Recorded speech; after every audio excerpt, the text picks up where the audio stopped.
Nah, Tumpukan sampah yang sempat memenuhi gedung baru Pasar Mardika akhirnya dibersihkan setelah Jais Eli resmi menjabat Kepala Dinas Perindustrian dan Perdagangan, Disperindak, Provinsi Maluku. Pantauan Sabtu, 28 Februari 2026, kondisi gedung yang sebelumnya kotor kini kembali bersih. Lantai dipel hingga mengkilap, dan sampah yang sempat berserakan di berbagai sudut ruangan telah diangkut. Pembersihan itu dilakukan setelah kondisi gedung pasar senilai 134,8 miliar rupiah tersebut menuai sorotan. Sehari sebelumnya, Jumat, 27 Februari 2026, tribunambon.com mendapati gedung dalam keadaan memprihatinkan. Sampah berserakan mulai dari lantai 1 hingga lantai 4.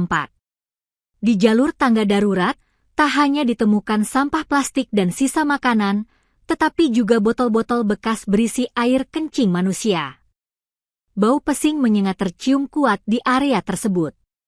Lantai 4 yang diperuntukkan bagi counter service dan penjualan handphone pun tak luput dari masalah. Air tergenang di sejumlah titik, lantai kotor, dan tumpukan sampah terlihat hampir di setiap sudut ruangan. Kondisi ini disebut-sebut memburuk pada masa jabatan Yahya Kota sebagai Kepala Disperindak Provinsi Maluku. Padahal sebelumnya, saat Yahya cuti dan posisi Kepala Dinas diemban Jais Eli sebagai pelaksana harian, PLH, kebersihan gedung relatif terjaga.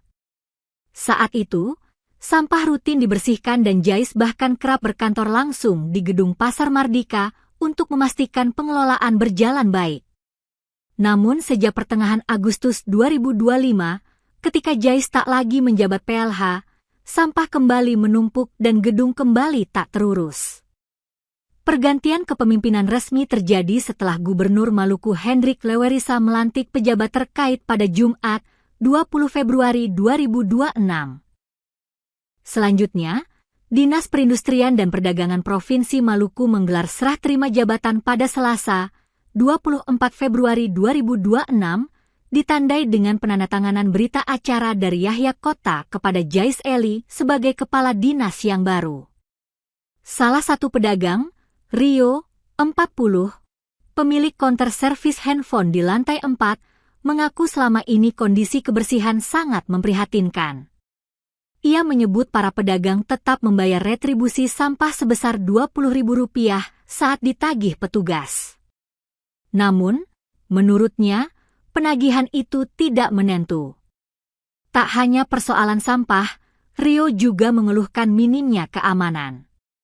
Ia mengaku sudah berkali-kali kehilangan barang, termasuk handphone servis milik konsumen, dengan total kerugian mencapai puluhan juta rupiah.